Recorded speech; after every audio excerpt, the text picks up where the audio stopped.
Well, welcome back to another Re-Education Experience podcast. We are getting very close, for those that have followed me through this journey, to number 50. Today's episode will actually be number 49.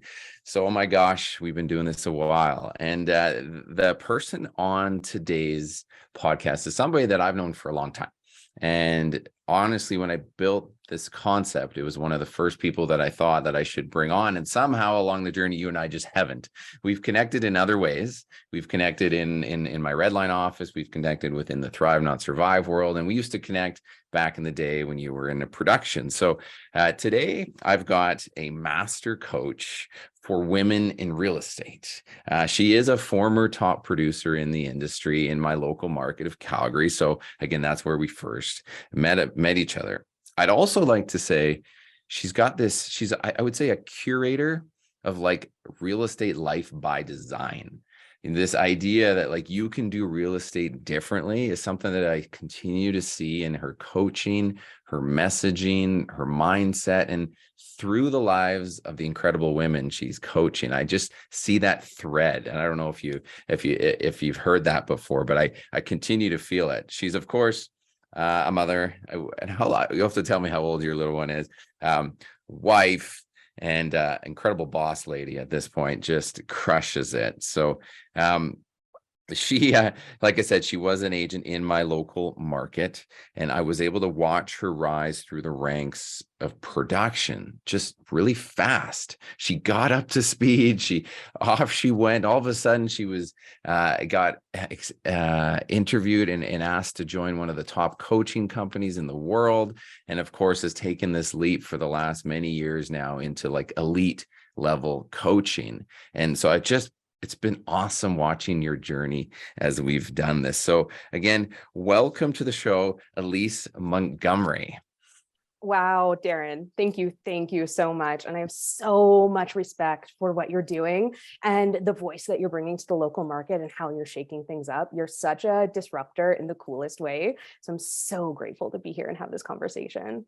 Oh, thanks for that. Yeah, I never actually put my name beside that term, but all we know is what we know, right? We just do what we do. So I appreciate the commentary. So we're going to cover a bunch of stuff today, because when you're speaking with somebody with Elise's experience and with the people she's been has the honor to coach and support, couple that with my experience from an agent facing perspective, we've got a lot of angles you and I could go down. And I know we had a little preamble before this, and I said, well, we'll take them on a bit of a journey.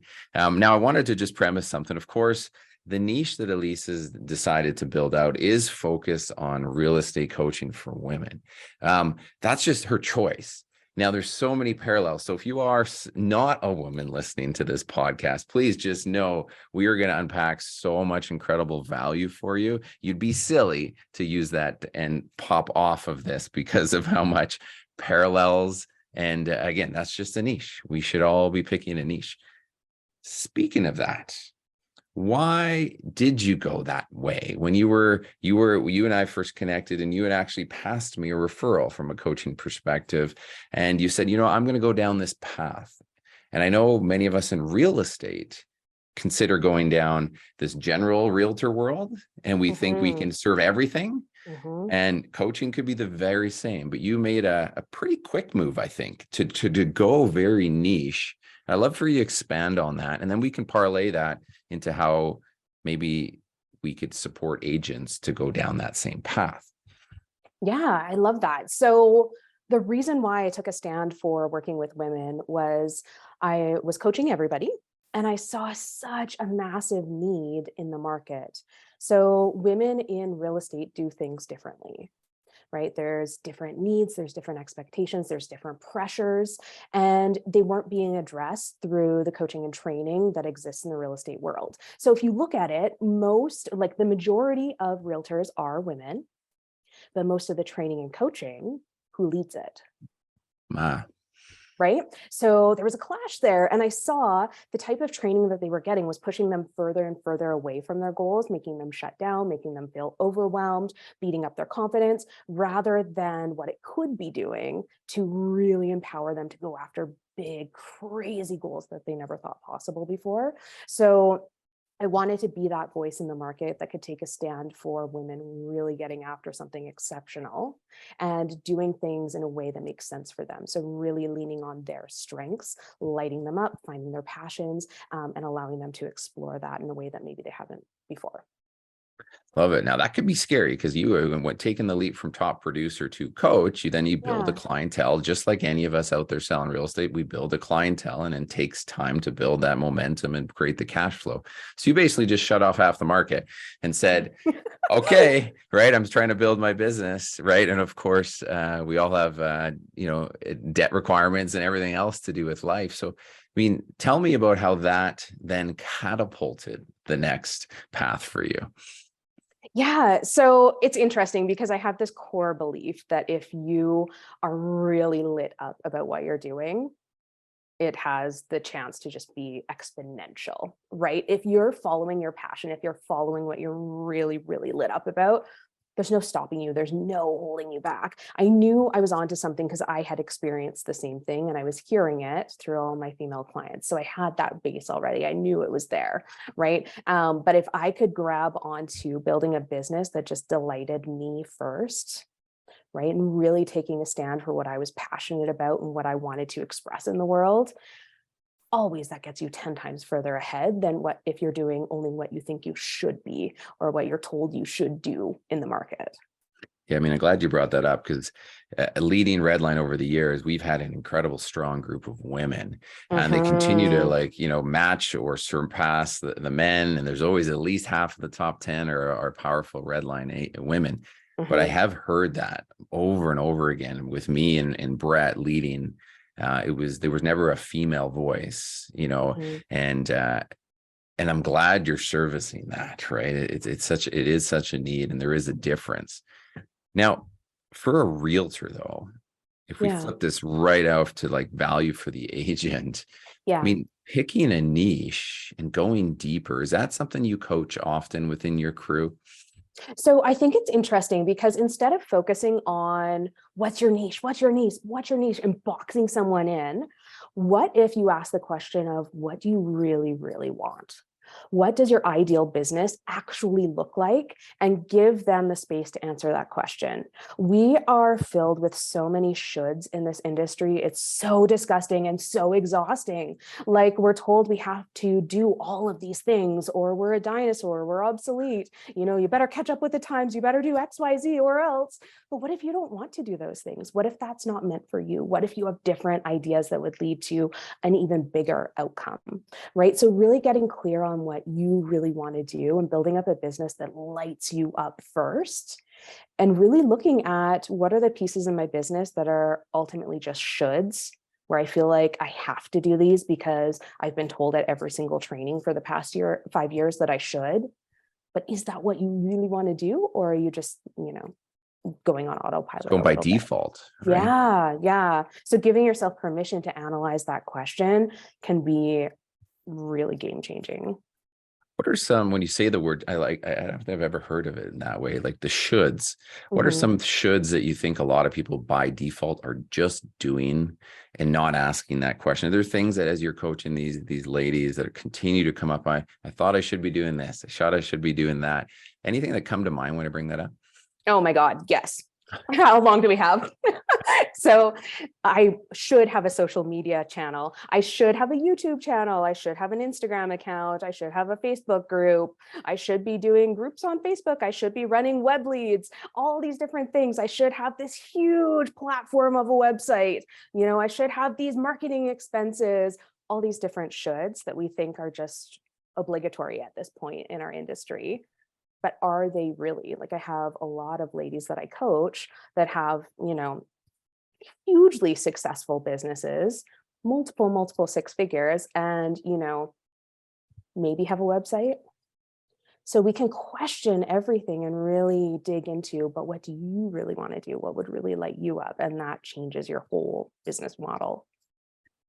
I mean, as you say that, that's like every bit of coaching and video put Mhm. out by anybody recently is just like all those shoulds, and it's pulling people down those paths, right? You and I Mhm. talked that I was just at an event recently, and again, all of the content was related to those shoulds that you just shared, which you and I know in coaching sessions, there's people making $500,000 who barely have a CRM.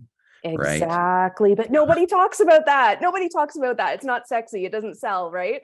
But it's so interesting. And that doesn't mean that those pieces don't work. And like, if that's for you, if you love YouTube, if you love TikTok, go for it. Wholeheartedly go for it. Everything works. But what's going to work for you is the pieces that light you up. What are some of when you talk about ideal business, most of us think, well, I want to make this much money. Right. If I make this much money, I'm happy. Like, as a realtor, I keep saying this over again. We have like one of the lowest average income earners out of all professions, yet we have this untapped potential. So the disparity between the rich realtors and the average is huge. Right. So carving out your ideal business, are there some questions you generally start with when somebody needs to like even be curious enough to answer that and not just go by default? Yeah. So even going back to that question, what do I really want? It comes back to, what does that lifestyle look like? Right. And I really love to challenge the norm. So there's this expectation that work and income are so tightly tied together in real estate. Right. Like, we have these weird expectations, like, I'm available 24/7, call me whenever. How ridiculous, how outdated, right? Vacation, what's that? Days off, what's that? Like, it's so insane that we think this way. So what do you really want can also look like lifestyle as well. And it's interesting because by declaring what you really want and having those boundaries, typically what I find with my coaching clients is their income shoots up because their confidence shoots up because they have such cool boundaries in place. I mean, who's the biggest issue with somebody when somebody's getting in this business and they see all this other people? It's hustle culture, it's all these other things, it's our peers, it's probably even our spouses oftentimes, to be like, like, time on the clock means money in the bank type of thing. And I mean, how does somebody crack that to say, you know what, I do want to create this kind of life by design? Is there any kind of like mindset? I know mindset's a big piece for you, to be like, how do you get past this? Yeah, absolutely. So I'll give you a story that I think like really solidified this for me. It was a turning point for me. So when I was first starting real estate, little chicken nugget, I looked like I was 12, straight out of university. It was ridiculous. Back when they had fax machines, the good old days. Yeah. So it was one of my first transactions and I'm waiting at the fax machine. Do you remember those days? Like, how ridiculous? Yeah. So I'm sitting at the fax machine in the office. It was like midnight. Insane, before I had coaching and knew better. And there was a top producer that I just really looked up to. She was female, one of the top agents at my company. Like, I really looked up to her. It was so inspiring to see what she was doing in terms of production. So I'm waiting at the fax machine. She comes into the office and she has a little wagon with milk crates filled with files, packed with files. And I look at her and I'm like, what are you doing here? Like, it's midnight. What is going on? She's like, well, my appointments are done for the day. I'm going to start doing my paperwork now. And I thought, if this is success, I don't want any part of that. Right. Right. And it hit me so hard. So it allowed me, that moment really solidified me questioning these standards that we have in our industry and looking at, but why is that true? Can we do it differently? Can we break up this relationship that we have with really hard work and hustle culture, meaning big income? Can we do it differently and look at simplifying our business? And this also ties back to the shoulds, right? If we eliminated some of those shoulds that maybe are just busy work, make work projects, would we have more time to have concentrated effort on the things that make us more money, so we're working less? Yeah, no, absolutely. I mean, that I think if somebody left this podcast and just went and just puts that list of them, the shoulds that you think you have, and what do? You do cross this next side of the paper, and do you ask yourself, why am I believing this? Like, what, you know what I mean? In a Right. sense, to like compare the two. Are we equipped with that, or do we probably need some coaching to walk through that? Because so many of us are, like you said, on autopilot and default, and we'd likely keep too many of those shoulds around unless we had some advice and mentorship. Is that fair to say? I think that's totally fair to say. I think that if you're curious about that question, you can even start looking at, if I wanted to make multiple six figures and I was only given part-time hours, what would stay and what would go? Ooh, that's a good one. Right? Just to get down to what really, really matters. Then if you choose to add other pieces after that, amazing, cool, awesome. But just to narrow it down and simplify it into what are those key components? If I was only given whatever, 20 or 30 hours a week to make 400, 500, what would I do? And I bet it would likely be a lot different than what you're doing right now. Yeah, makes sense. What are some of the things you've seen most people start to strike away? To be like, where, I mean, as you're seeing these agents, like you said, when you focus on a less amount of things, what are some of the quickest things? And I know maybe this is a bit, just to put that out there could be a little bit like concerning. You always want to caveat it, but like, what are some of the, like, you can probably strike this out if you're trying to, drive some growth in your business, and it's probably distracting you more than supporting you? What are those like most likelies that you're hearing a lot? That's such a good question. There's so many once you start to get aware. And if you want an exercise, like just look at your calendar, look back at the past week. So some people will have a tendency to overcommit to things like accountability groups or trainings, where we get so many ideas constantly, and then we're so overwhelmed, and we'll kind of sort of start a bunch of different things. Right. Right. So even looking at that, like how many training programs and accountability groups and meetings and things like that are you doing, but never executing on? And then, which is kind of eye-opening to see. Yeah. Scary. Right. Yeah. And then the other one is, how many lead sources do you have in your business? And do you need that many?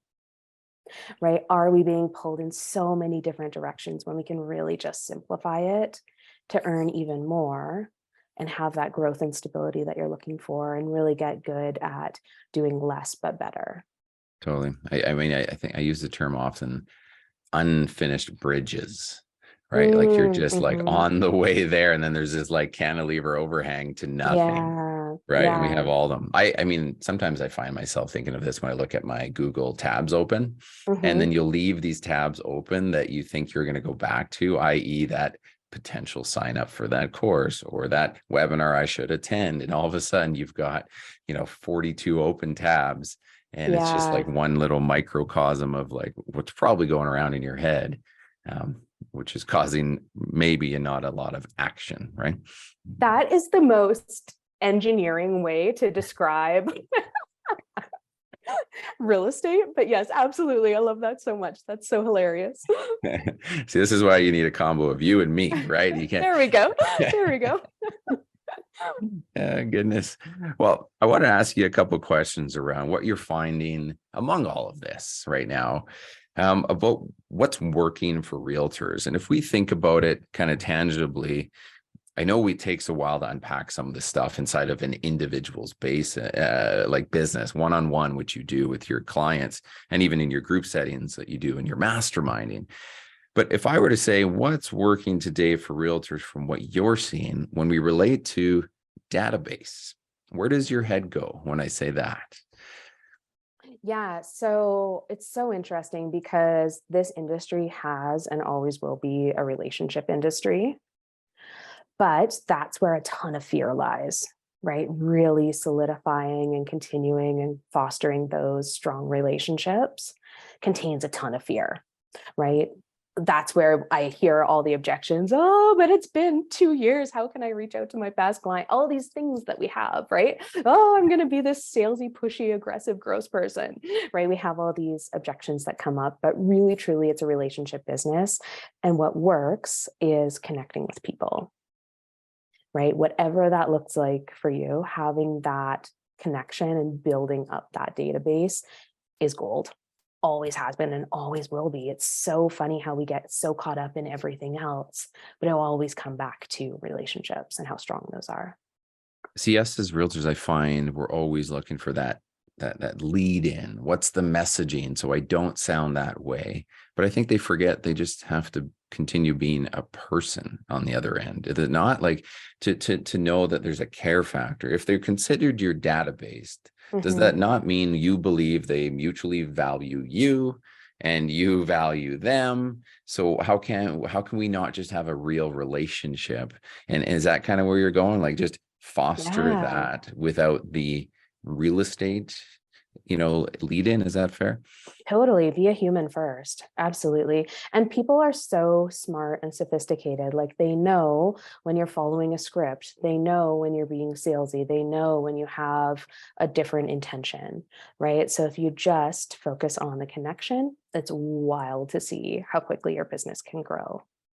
Totally. And the thing with real estate too, that's so funny is if we look at our income goal, for example, and you translate that into how many people that means that you get to work with throughout the year and serve at a really high level, it's really a small number overall when you think about it.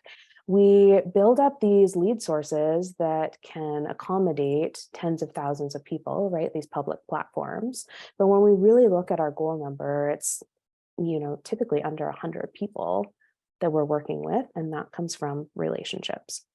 So if the relationships aren't strong, all the other pieces will wobble And anyways. even that, just the overwhelm that if I'm like listening, I almost feel like drop. It's like, oh, Yeah, that's not so yeah, bad, right? right.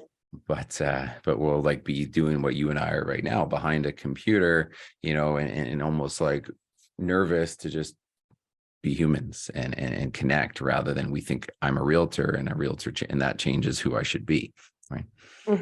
Yeah, an interesting transition, right? And that can come with a ton of relief once you get some practice at it's okay to just be a human and be Mhm. real and connect with people and leave all the salesiness to the side. So would you say then, is there a theme there with a lot of when you coach, Mhm. um, the ability to use social media isn't so much as a growth platform, but more so as a connection tool. Is that where you generally like to advise before people maybe are ready to go play growth? Because growth is a different attack point than what I use the term maintenance with my database, right? Sure, yeah. So I think it definitely serves a purpose and can be so powerful, but it's like a marketing tool. So, if you go down the funnel of how real estate sales works, we have to master connections, then sales, then marketing, right? So if we build this huge marketing machine, but you suck at sales and you suck at connection, your whole business is going to be so exhausting when it doesn't need to be. And like unmeaningful too, right? Which is, Mm, the yeah. transaction mode you flip to. I think there's very few people that actually get off by that, right? That's Yeah, good point. Hey, yeah, like these revolving door models that we see so often in the industry, it may work amazing for some, but for the women that I work with, they really love to feel fulfilled with what they're doing. And you don't get that if it's a churn and burn sort of model. fair enough. Mhm. We know that agents struggle with scheduling calendars, just creating some rhythm. They haven't even thought through near the questions that you've already asked, like ideal business and that. But from a what's working standpoint, what you see or attempt to get these agents kind of working on a week by week basis, can you Yeah. share some thoughts on what typically is as a proper calendar slash schedule that we should follow? That could probably for the most part be dropped on most of us, you know what I mean? Yeah, sure. That's a cool question. So I think we have to flip our schedule expectations and we have to know that we are the business, right? So if you're not functioning in the best way possible, what's your business going to do, right? So if you have to function in the best way possible, we have to fit time for you into the schedule first. So what I think has to take priority is days off and things that have you living in your peak state, Hmm. right? So days off, at least one day a week I know, how revolutionary, right? And then also looking at what time do you need just to fill up your own cup. So do you need time blocked with family? Like I have ladies that I coach that have dinner with their families always booked off. Time off on certain days is booked off for their family. Time for their own hobbies and interests, right? Like you get to be a person outside of real estate, which also is like not talked about a lot, Yeah. right? It's this culture where this is all you do 24/7. So if we can flip that and give you your life back, it has such a crazy impact on your growth in your business because you come to your business thinking about it so differently. So time off first, whatever that looks like. If this is foreign territory to anyone listening, even half a day, get comfortable with that first, right? Right. Baby steps. So time off. And then the second piece that I find absolutely critical and so game changing is time for connection. Hmm. So we'll block a time in your schedule. I recommend an hour a day on the days that you're working. So like 5 days a week. And that hour can be spent with 30 minutes being for follow-up. So actually, showing up like a leader, taking the reins, following up with the people who have had interest, right? Everybody that typically falls through the cracks. Yep. Even that, to anybody listening, I'd be so curious. If you were to spend 30 minutes just on follow-up a day, how much more income do you think would be earned in the average business over the course of a year? Oh, I mean, I coach to this like 4-stage cycle of life, and one of them is that exactly that, the follow up. I call it the nurture, Mm-hmm. and it's wild, and that could be the linchpin that solves the scale problem or the growth problem for many agents, right? Mm-hmm. I actually like how you do it. Instead of like, a lot of our predecessor coaches would speak to, the 5-5-4s and the power hours. We Sure. don't define the follow-up as a separate break. Like it's a different Yeah. headspace to follow up than it does to lead generate, Mm-hmm. right? And you use the term connection time, which I Yeah. was like, that's super cool because that flips it. That's what the follow-up is. It's just, how am I building and converting these relationships is a different vibe than I'm just following up with a lead, which nobody really wants to do.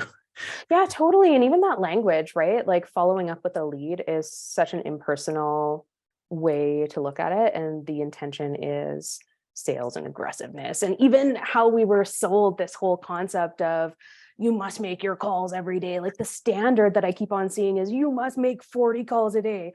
Good Lord. Can you imagine? Like realtors are under so much pressure already. And if I'm, shoving that concept down their throat, make 40 calls a day, like it's too much. It's too much. So if we just focus on connection, you have 30 minutes for your follow-ups. Whatever happens during that 30 minutes, that's great, right? There's no pressure around on how long each of those follow-up calls should be. Just connect, just follow up. And then the remaining 30 minutes is to connect with your database. Hmm. Yeah. So just creating a container where it's positive and you have a different outcome rather than this forced pushy model can totally change how you show up for that hour. So those two things together, follow up and connecting with your database, just sit with that for a second and think about, okay, if I just committed to that chunk of time, what would happen in my business? And it's crazy because I ask this question a lot to people who are interested in joining the mastermind and different programs. The numbers that they give me are like mind blowing. If they were just to commit to those two pieces and simplify it just down to that, typically it's, at least 6 figures that they're adding to their business just from those two components. I agree. This is where I've seen people in our market who are social butterfly type, and they were always the most extroverted group in their high school, and they've turned their real estate business. They almost have zero organization, but because of the people connection that seems to be at their core, Yeah. whether it's just they like a night out, but those are people continue to push out huge numbers in this business without all the sophistication that can come from building a finely tuned real estate business. And you're right, it's Yeah. built off the backs of just, I love connecting, right? And Yeah. that's crazy, right? Even if you're introverted though, right? It works really well because you have that dedicated space to have an in-depth one-on-one conversation. It could be a cool get together with a ton of people. Awesome. That's connection time too. Amazing. Life of the party, go for it. But if that's not your style and you're more introverted, it can be really cool one-on-one conversations too. So that could fill you up as well. So it works for both types. Love it. Yeah. What do you find today with the evolution of, video and so much like electronic communication versus the phone calls, the in-persons that when you and I started the business, it was all about, we even had to sign papers in person, right? What do you find is working from a client care perspective that really creates that wow vibe as you're coaching these agents through the client experience, which I know is never coached anymore. Nobody talks about client experience. Nobody talks. It's just video, social. Have you noticed how people are making those positive client raving fan experiences today in today's world? Have you noticed anything that stands out? I love this question. I think it's so critical. And I think this is so fascinating to see how many referrals you can increase in your business because you focus in on the client experience, right? So in the elevated mastermind, that's something that we get into. So we just went through an elevated listing experience and how every single piece of it really matters. And you can show up as a leader because you have a clear process.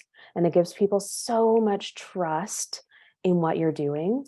But if you don't have that clear process, then it can feel a little wobbly. It can feel a little shaky, right? And a lot of realtors will say that's one piece that they're really shaky in is, I don't have a process. I don't have a system.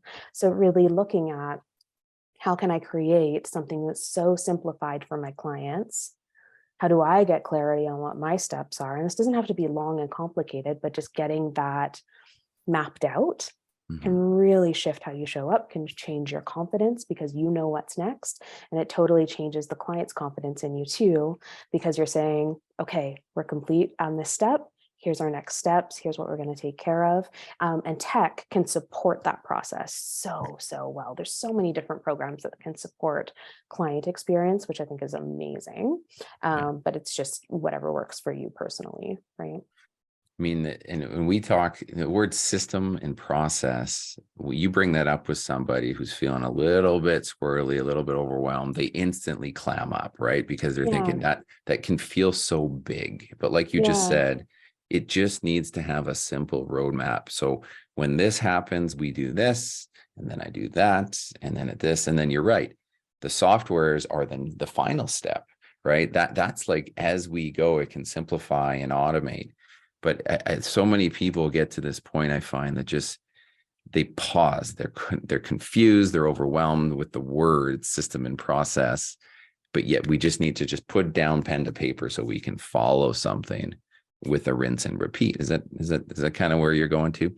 Totally, yeah. And or we'll get caught up in, we'll see we'll go to a cool seminar, we'll watch a cool webinar, and there'll be all these like add-on razzle dazzle features before we're even clear on what our base is, right? Before we even have a foundation on here's how I operate, here's what you guys can expect from me, right? Those base pieces, we're focusing on the razzly dazzly. Oh, and I need to do this client gift and I need to send a video here and I need to do that.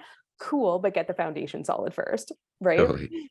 Yeah. I like how you talked about leading, right? When we're finally in the stage of with an active client and we're going through that process, it is our job to lead. It is our job to lead and show confidence. And it is just being ahead of the questions and knowing how you're going to get them from A to Z versus generally in a nurturing or a follow-ups, or like you said at the beginning with lead generation, that's all us like reacting. Right. We're constantly reacting because a lot of times it's at their whim. But now when we're in active client work, like you said, we're leaders now. And just that flip needs to change. Yeah. And I think it's interesting because I think we can build a business that is completely proactive instead of reactive. So even for our follow-up, can we be ahead of it and say, hey, you mentioned that you were thinking about summer. I wanted to check in. Let's get out and look at these properties just so you can get a feel for it now. I think it's going to be so great to have that time and space to kind of process what's out there, what it looks like versus online, to get into the properties. You can be proactive with follow-up as well. Absolutely. I think that's really, really cool to get into that space. But showing up as a leader is so damn cool. And we're encouraged often to the opposite, right? Like if you take any sort of contract course or anything, it's don't you dare lead, right? Everything is their lead. But buying or selling real estate is one of the top 3 scariest things that people do in their lifetime. And I think we forget about that in the realtor role, right? We forget about their fears are at their max and they're just looking for someone to guide them through. So if you have that clear process and you can say, I've got you, here's what we're going to do, here's our next steps, it is such a relief to them. Yeah, no kidding. What do you find's working now? And this might tie in really nicely with kind of like this idea of your ideal business. I mean, there's so much talk about personal branding, right? And I mean, you've got a beautiful brand when I go to your website. Oh, And, I mean, you've got this, like, you can tell you've put out exactly what you want to be. So when you think of personal branding, what do we coach agents to do right now? Like, what is personal branding and what is something they don't maybe have to concern themselves too much with when you think about this? Because I hear this everywhere and it can overwhelm folks. Yeah. So what do you feel is overwhelming right now? What do you feel is the message that people are given constantly? I think, with personal brand, generally what follows is followers, subscribers, right? Am I a brand that people remember? And it's like, am I the biggest fish when I go hashtag this in my local market? And that people are like, well, there's already somebody with that many, and there's already somebody that gets that many views. And they're like, they hear personal branding and they're like, well, I can't be as big as them, or that would take me years, or, you know what I mean? And then they just pause and the word personal branding just stops and they just go back to what they're doing. But what would you say personal branding is for you? Yeah, totally. And it's so funny because I think we get into it thinking that it's like a popularity contest or a competition. Like, oh, do I choose this niche because no one's over here? Right? Oh, do I choose this platform or this hashtag because it's really popular and I need to get on this bandwagon? But I think personal brand is just taking a really big stand for you and your values and what you represent, and getting loud about that and knowing that it's safe to be loud about how you operate, right? So I think there's so many cool things that we can do with personal brand. The interesting thing that I find, so with personal brand, I'm actually dedicating a full day to branding at my next mastermind luxury retreat because it's so critical. And I think personal brand has the ability to transform how you think about yourself first. So I think as you're developing your personal brand, it's for you first.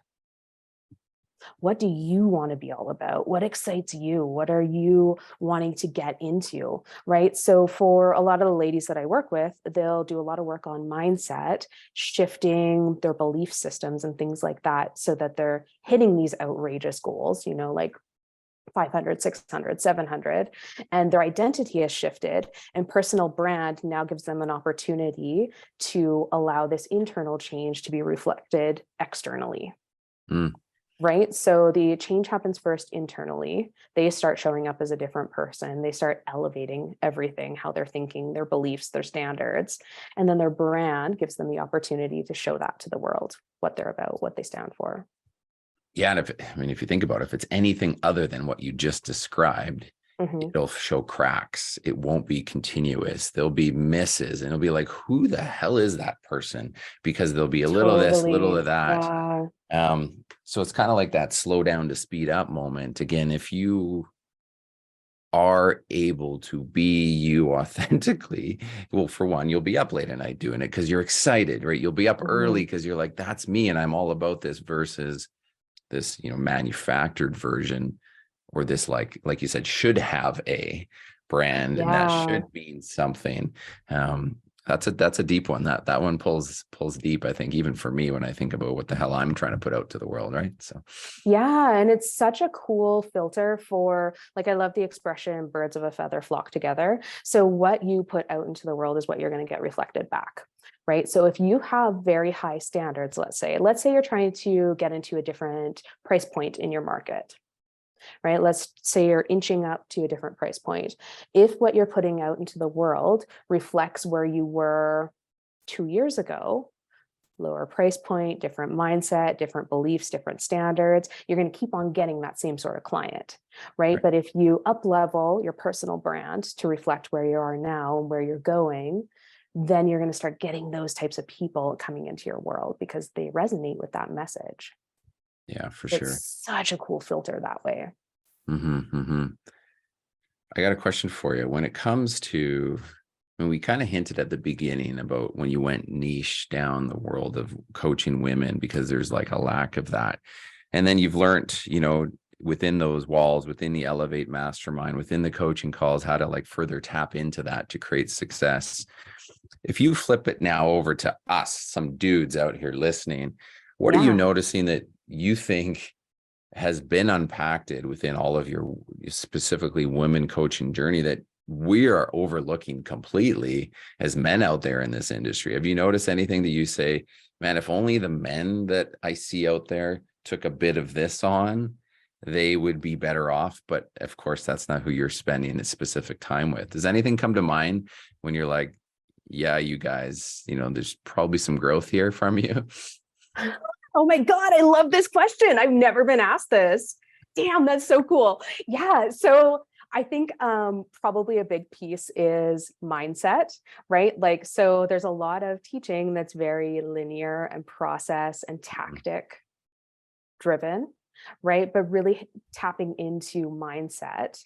Are there ways where you can be thinking bigger so that you're naturally showing up bigger without having to dive into more and more tactics?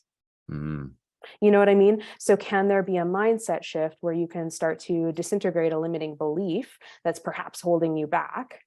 Like, oh, I can only ever make 200, whatever, right?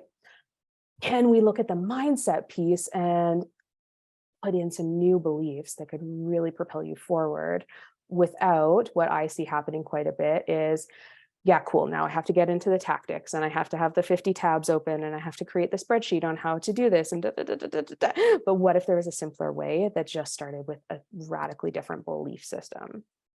I could see that for sure. But like every guy listening would be like, yeah, that's something I never play. I never open that tab in my mind to even go down that path. Because you're right. This equals this to that equals to that. And there's nothing wrong with that, right? It's just cool to look at the other side of it. So a cool way to kind of break that down further is if someone listening has a really cool goal that they're going after, right? Whatever that is, an income goal, let's say. What is the limiting belief that's stopping them from getting to that goal? And if they can look at that and answer that, fill in the blank, whatever that limiting belief is, and really start to disintegrate that and plug in a different belief, it will have them showing up differently, taking different actions, have it taking bolder actions that perhaps they couldn't before when they were tied up in the world of process. Fair enough.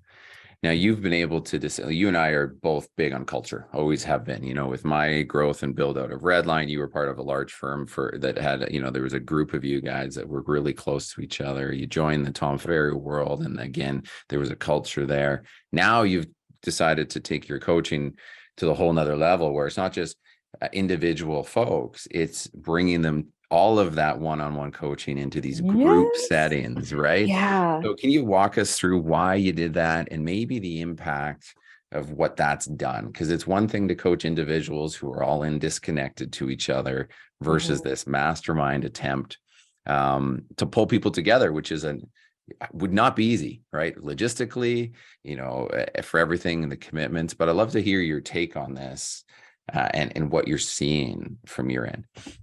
Yeah, it has been outrageous. So, oh my gosh, it gets me so excited. So, bringing together a group of like-minded women who all have huge goals, who knows what could happen in that sort of environment. It has been wild because they've fed off the energy of each other and the excitement and the enthusiasm, and the growth that I'm seeing in the group is like startling. It's so mind-blowing already to see the growth that's happening just by being surrounded by a group of like-minded women who are up to outrageously big things. So they are elevating every single area of their business and life. It has been wild to see.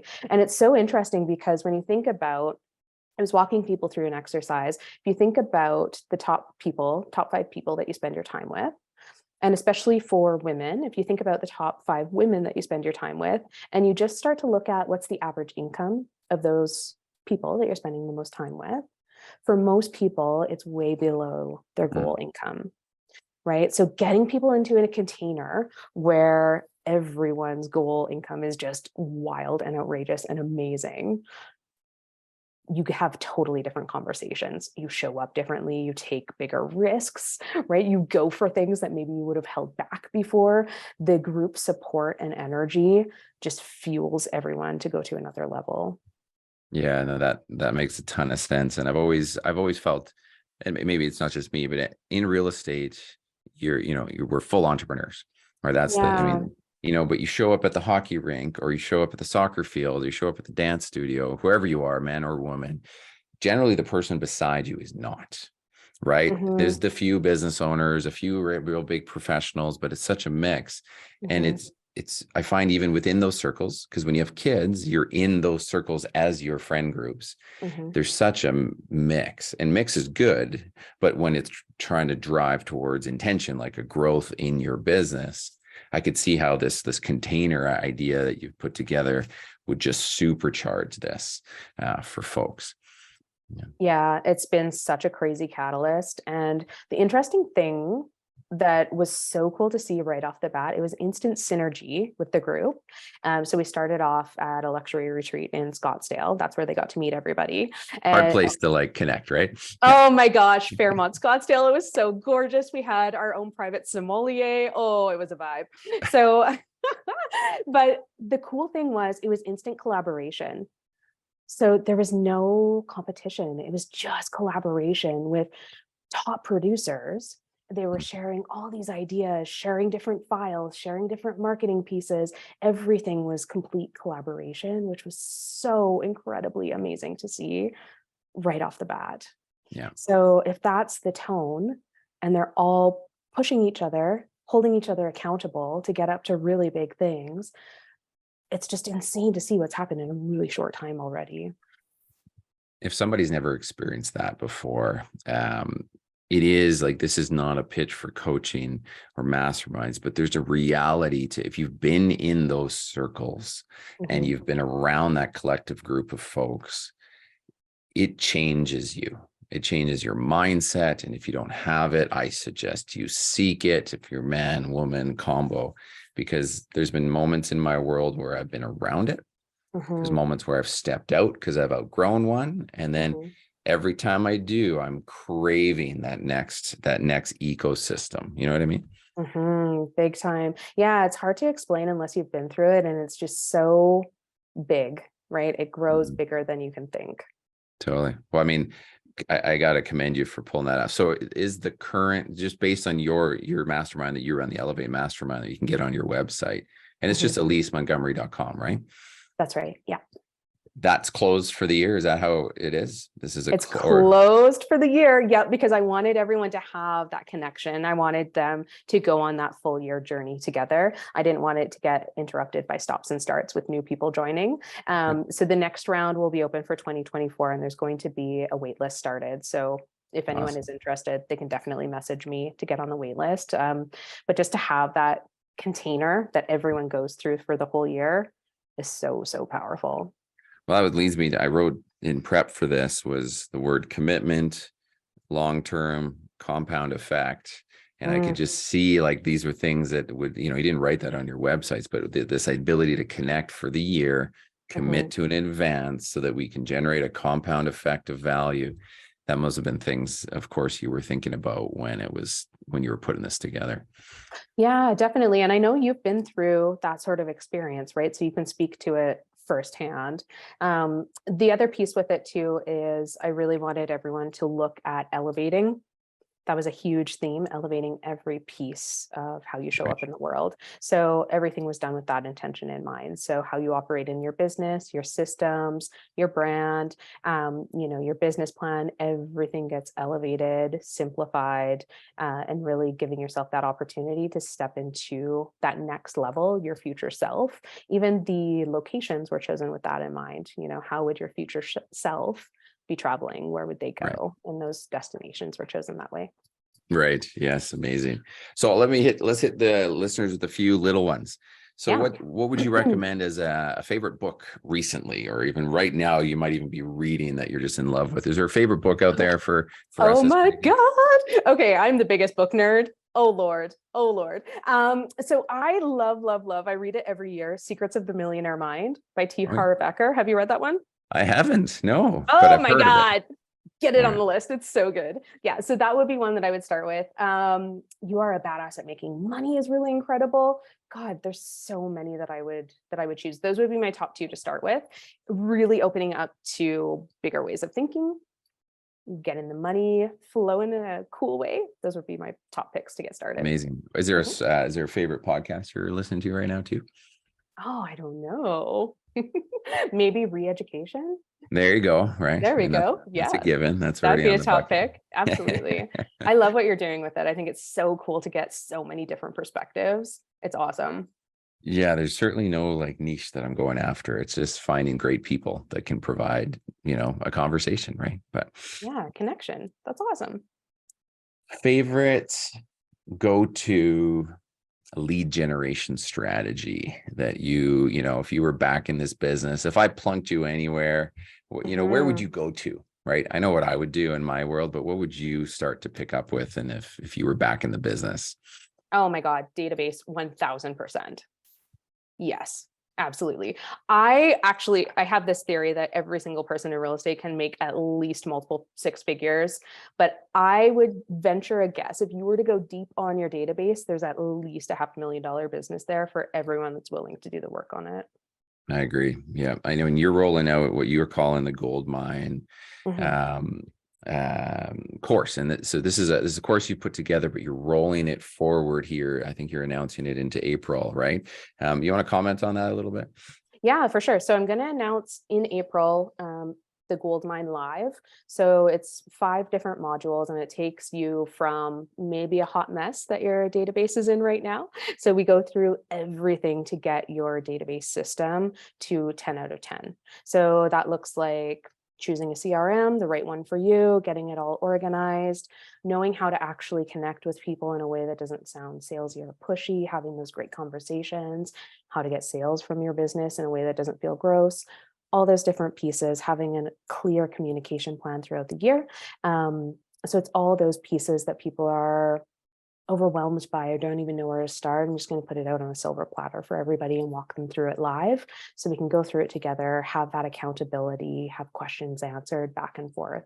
And that's coming out in April. Awesome. Yeah.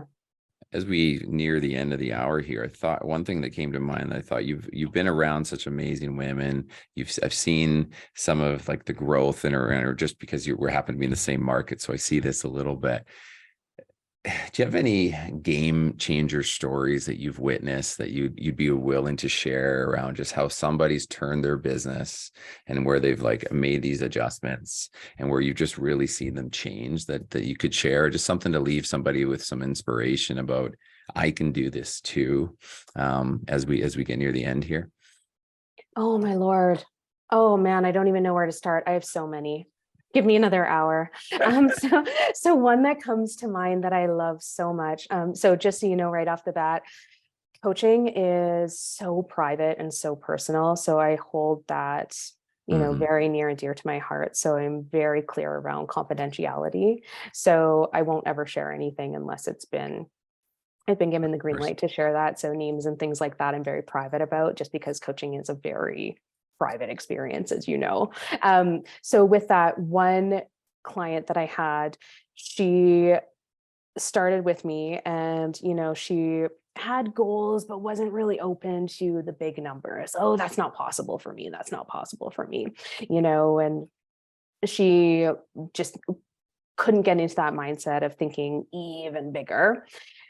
So worked with her, coached with her. She's in the mastermind as well. It's the coolest thing. She's such a go-getter and has such an open mind now to see what's possible. Last year, she took 7 months off and still did well over multiple six figures.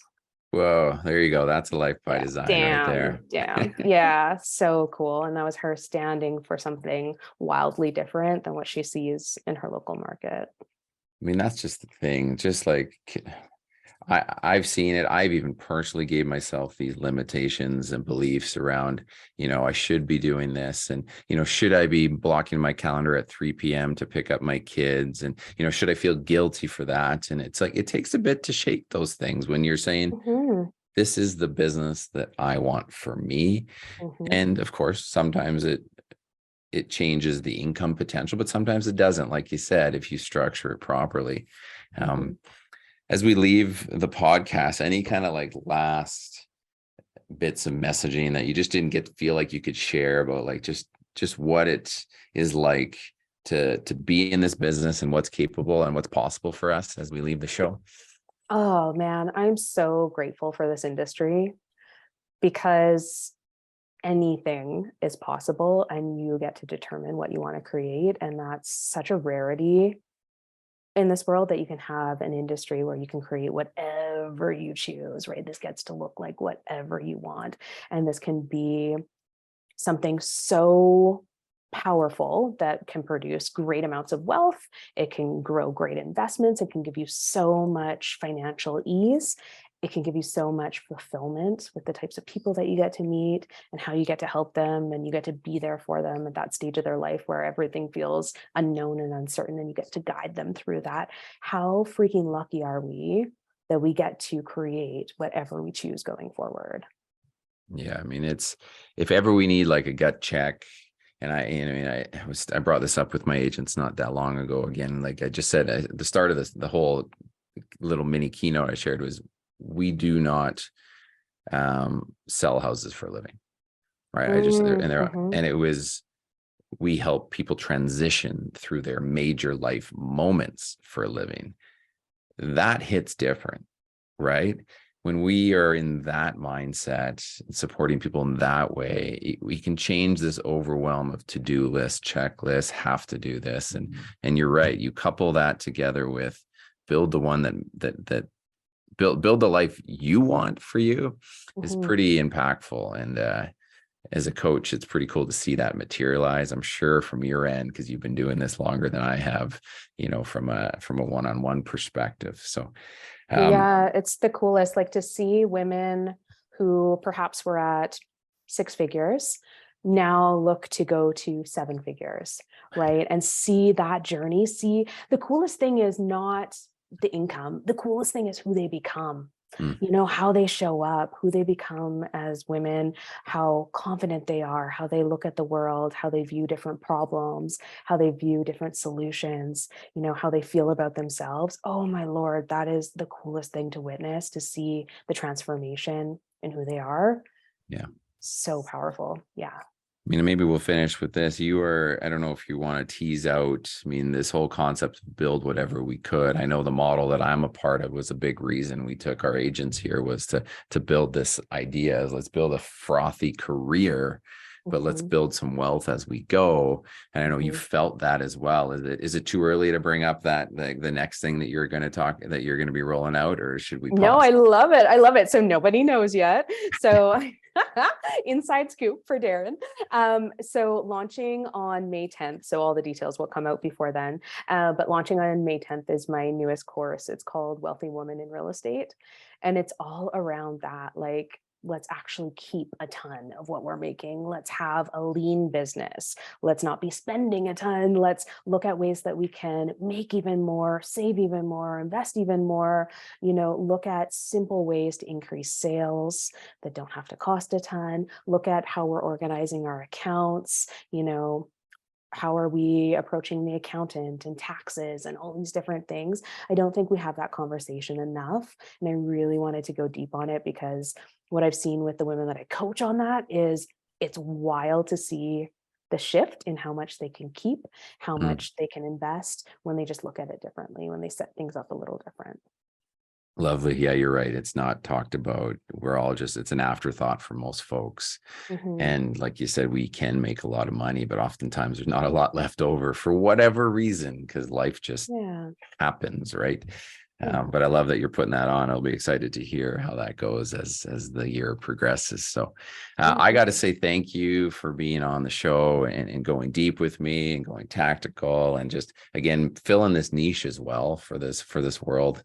I know that many of the ladies just love that they're a part of your world. So that speaks volumes. So again, thanks for being on the show, and I can't wait to have you again next time. So Oh, I'm so grateful to be here. It means so much. And it's been so cool to see your journey in the industry too. It's so amazing. I need to interview you so we can pick your brain about all the cool stuff that you're up to too. there you go. Yeah. But I super appreciate it. I'm so grateful to be here. Thanks, Darren. Amazing. Well, thanks everybody. We'll catch you next time on another Reeducation Experience podcast.